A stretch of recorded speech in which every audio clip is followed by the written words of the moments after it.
Cost Calculator's conditional system feature transforms simple forms into powerful calculation, price estimation, and lead generation tool. Let's see how to use conditions in the Cost Calculator plugin.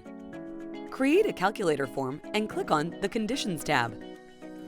On the right, you can find all the elements of your current calculator and those you can add to the conditional system.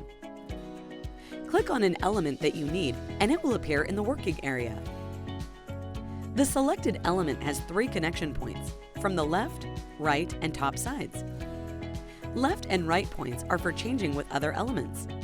The top point is for deleting this element. It is important which element you connect first when linking.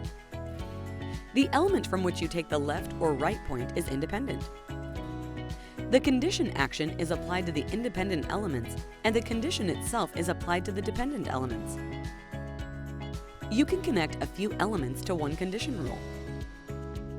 To set up the connection, it's enough to click the circle button in the chain between elements. Once you press the Add Connection button, you will see 3 fields: Condition, Value, Action. You can create multiple conditions for one connection.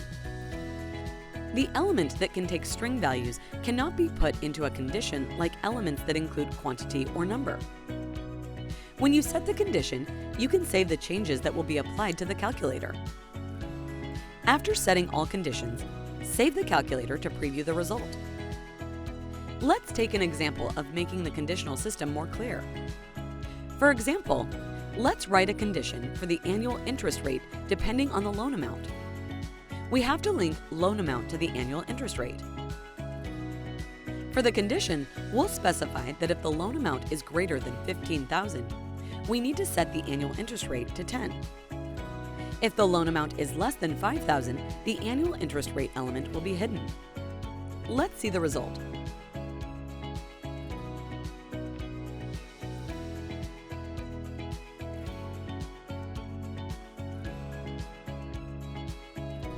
In case you have any questions or suggestions, please contact our customer care team at support.stylemixthemes.com.